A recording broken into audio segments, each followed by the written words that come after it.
नाज़रीन, ठट्टे ज़िले में ज़िले काउंसिल में गैर मकामी माण्हुनि जी भर्तियुनि ख़िलाफ़ एहतजाज बाबति पेश आहे हीअ रिपोर्ट। जी नाज़रीन, सॼी सिंध में जिते नौकरियुनि ते पाबंदियूं पियल आहिनि, रोज़गार जा दरवाज़ा धरती धड़ियण लाइ बंदि आहिनि, उते ठट्टे जे ज़िले काउंसिल में हे माण्हू जेके मुलाज़िम आहिनि या आपका जा अॻवान आहिनि, मुख़्तलिफ़ मकतबे फ़िक्र जा सियासी समाजी धुरियुनि जा अॻवान आहिनि, उहे सरापा एहतिजाज बणियल आहिनि। अॼु डिस्ट्रिक्ट काउंसिल ठट्टो जे अॻियां एहतिजाजी कैंप क़ाइमु कई वई आहे ऐं आपका जे सॾ ते ज़िले काउंसिल जे समूरनि जेको आहे अमले जेको आहे कलम छॾ हड़ताल करे छॾी आहे। अॼु उहे समूरा मुलाज़िम न रुॻो आपका जा, न रुॻो ज़िले काउंसिल जा, पर उन्हनि जी हिमायत में आपका ज़िले ठट्टे जे तंज़ीम पारां ऐं मुख़्तलिफ़ STP जी क़यादत जे पारां, मल्हा इताद जे पारां ऐं ॿियनि तंज़ीमनि जे पारां हिन सॾ जो हिमायत कई वई आहे। बुनियादी तौर ते हीउ सॾ जेको ॾिनो वियो आहे ज़िले काउंसिल ठट्टे में मुबैना तौर ते गैर मक़ामी जेके माण्हू आहिनि उनखे भर्ती कयो पियो वञे। इन क़िस्म जी शिकायतूं मुख़्तलिफ़ वक़्तनि ते ईंदियूं रहियूं आहिनि। उन हवाले सां ॻाल्हि ॿोल कंदासीं। जीअं त असांखे ख़बर पई त डिस्ट्रिक्ट काउंसिल में ऑर्डर पिया थियनि, जॾहिं असां चेयरमैन साहब सां मिलियासीं त चेयरमैन साहब इनकार कयो त अहिड़ी का ॻाल्हि कोन्हे। जिन असांखे ख़बर पई त असांखे आउटवर्ड जा नंबर मिलिया सिंध सेक्रेट मां, लोकल गवर्नमेंट जे डिपार्टमेंट मां। असांजा त दोस्त जेका आहिनि आपका जा, उन ॿुधायो त चेयरमैन NOC मोकिली आहे तव्हांजे मुलाज़िमनि जी, 11 मुलाज़िमनि जी NOC ॾिनी आहे, तव्हां छा पिया करियो। असांजो सर पोइ असांखे उहा कापी तव्हां व्हाट्सअप करे ॾिया, उहा ऑफिस रिकॉर्ड कापी आहे, उन ते कमकार हली वियो, मुख़्तलिफ़ ऑफिसरनि जूं सिग्नेचरूं थी वियूं आहिनि। त मूं ॿुधायो त उहो आउटवर्ड नंबर ॿुधायो। पोइ जॾहिं हुननि असांखे आउटवर्ड नंबर ॿुधायो 302 303, जॾहिं असां 302 303 नंबर ते आयासीं त उनखां तक़रीबन हफ़्तो 10 ॾींहं थी चुका हुआ। उहो ॿिया नंबर बि लॻी विया, उहे 2 खाना ख़ाली हुआ। जॾहिं असां उहे दोस्तनि खां आउटवर्ड जेको इंचार्ज उन खां पुछा कईसीं त हे 2 नंबर छाजे लाइ ख़ाली छॾिया विया आहिनि, उन ॿुधायो त असांखां चीफ साहब नंबर 2 वरिता आहिनि, उहा ख़बर न आहे अञा उहे भरिया ई कोन्हे छो। जिन असां वरी चेयरमैन साहब सां मिलियासीं, हे 2 नंबर मिलिया आहिनि, चीफ साहब ॿुधायो त मूंखां चेयरमैन साहब इहे 2 नंबर वरिता आहिनि, मूं उनजे हुकुमनि ते वरिता आहिनि। पोइ चेयरमैन साहब सां मिलियासीं, चेयरमैन टाल मटोल कंदो रहियो। पोइ असां मीटिंग घुराई पंहिंजे यूनिट जी, डिस्ट्रिक्ट काउंसिल जी। पोइ जॾहिं मीटिंग घुराए पोइ असां हुनखे यादाश्त नामो ॾिनोसीं त चेयरमैन साहब मछिरजी पियो, चई तव्हां आयो केरु, तव्हां आपका आपका आपका आपका छा आहे, 50 माण्हू तव्हां गॾु कोन थींदा। अॼु हुनखे ॿुधायां थो त तव्हां आइस स्पेशलिस्ट खे ॾेखारियो, पंहिंजे नज़र खे चेक करायो। अॼु ॾिस ज़िले काउंसिल जे गेट ते मुलाज़िम इहे आपका पंहिंजे ख़िलाफ़ धरणो हणियो वेठा आहिनि, पंहिंजे नाइंसाफ़ियुनि जे ख़िलाफ़ धरणो हणियो वेठा आहिनि। हिते जे मुलाज़िमनि खे रोज़गार कोन थो मुहैया करे सघे। अमी मुंहिंजे ज़िले जा आहियो, आउं तव्हांखे सिर्फ़ु उन टाइम ते नचाईंदुसि जंहिं टाइम ते जेको आहे मूंखे वोट जी ज़रूरत पवंदी। जंहिं टाइम ते आउं वोट वठणु ईंदुसि तंहिं महिल तव्हीं नचिजो मुंहिंजे लाइ।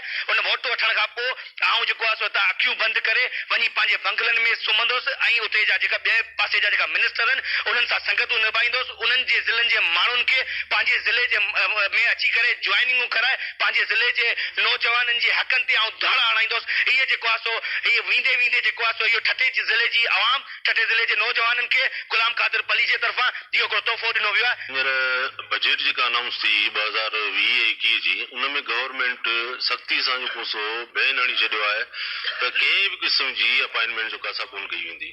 हाणे हिन जेको तरीक़ो इख़्तियार कयो आहे, हिन हिकिड़ो जाली ऐं बोगस तरीक़ो जेको सो हुन इख़्तियार कयो आहे, जेकी ॿाहिरां माण्हू जेकी उन्हनि जे ज़िले जे माण्हुनि उन्हनि खे बर्दाश्त न कयो आहे, उतां खां हुननि बोगस ऐं जाली क़िस्म जा ऑर्डर वठी हुननि खे हिते असांजे ज़िले में जेको सो खपाइण जी कोशिशि कई आहे। हे ॿाहिरिनि ज़िलनि जे माण्हुनि खे हिननि जेको हाणे गुलाम कादिर पली जी जेकी संगत ऐं यारी निभाइण जी कोशिशि कई आहे, असां हिननि जी जेका सख़्त लफ़्ज़नि में मज़म्मत करियूं था।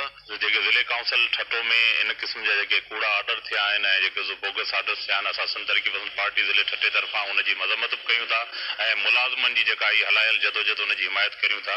ॿी रही ॻाल्हि इहा त ठट्टो ज़िले खे जेको आहे सो हिननि को अलाए छा यतीम ज़िलो सम्झियो आहे या को नंढण को ज़िलो सम्झियो आहे। ख़ाली ज़िले काउंसिल न पर ठट्टे ज़िले जे इहो शुरू खां वठी प्रैक्टिस हलंदी पई अचे त ॿाहिरीं ज़िलनि जा माण्हू अचनि था, को CM साहब जा माण्हू अचनि था, के जेको सो नासिर अली शाह जेके बाअसर जेके मिनिस्टर आहिनि सिंध लेवल जा उन्हनि जा माण्हू अचनि था, उहे अचनि था। ठट्टे जे माण्हू जे जेको सो कोटा ते हिते नौकिरियुनि जा ऑर्डर वठी था अचनि, पोइ वीज़ा ते हलिया था वञनि, पोइ बदिली कराए वरी पंहिंजनि ज़िलनि में हलिया था वञनि। हे ऑर्डर जेके आहिनि इहे प्योर जेको ठट्टे ज़िले जे बेरोज़गार माण्हुनि जा आहिनि। पोइ उहे जेके उन्हनि जेको मिनिस्टरनि खे गिफ्ट करे ॾिना आहिनि, असीं हिन जी मज़म्मत कयूं था। चंद सालनि में सवे माण्हुनि खे जेको नौकरियूं ॾिनी वयूं आहिनि, जेको हिते जे नौजवान जे हक़नि ते धाड़ो आहे। असांजो MP चुप आहे, असांजो MNA चुप आहे, असां पीपल्स पार्टी जो सदर चुप आहे। ऐं असांजो चेयरमैन जेको हींअर जेको वॾो फ्रॉड कयो आहे, जेको ॿाहिरीं माण्हू खे ज्वाइनिंग ॾिनी आहे, असां उनजी शदीद लफ़्ज़नि में मज़मत था करियूं। ॻाल्हि ॿोल ॿुधी अॻवान जो आपका जेके अॻवान आहिनि, मुलाज़िम आहिनि या सियासी समाजी धुरियूं आहिनि, उहे सरापा एहतिजाज बणियल आहिनि। उनजी 1 पॉइंट एजेंडा आहे, मुतालबो आहे त ज़िले काउंसिल ठटे में गैर कानूनी जेके भर्तियूं थी रहियूं आहिनि, ॿाहिरीं माण्हुनि खे जेका NOC ॾेई हिते ज्वाइन करायो पियो वञे, उहे ज्वाइनिंग जी पॉलिसी जेका रद्द करे मक़ामी माण्हुनि खे भर्ती कयो वञे ऐं उन क़िस्म जी जे फ्रॉड कयो पियो वञे ऐं गैर मक़ामी माण्हुनि खे, ऐं उहे बि उन्हनि जो को रिकॉर्ड कोन्हे, उहे जालसाज़ी ज़रिए बोगस जेका ऑर्डर्स जे ज़रिए हिते उन्हनि खे ज्वाइन करायो पियो वञे, जंहिंमें ज़िले काउंसिल जे चेयरमैन खे उन्हनि ज़िम्मेवार करार ॾिनो। उन सां गॾोगॾु ॿियनि मुख़्तलिफ़ अदारनि में गैर कानूनी तौर ते भर्तियुनि जो सिलसिलो शुरू कयो वियो आहे। उन्हनि भर्तियुनि खे रद्द करे मक़ामी माण्हुनि खे हक़ ॾियारियो वञे। ॿिए सूरत में उहे एहतिजाजी तहरीक वधीक तेज़ कंदा। कैमरामैन अब्बास रिजा सां गॾु महबूब बिरोही, KTN न्यूज़, मकली ठटो।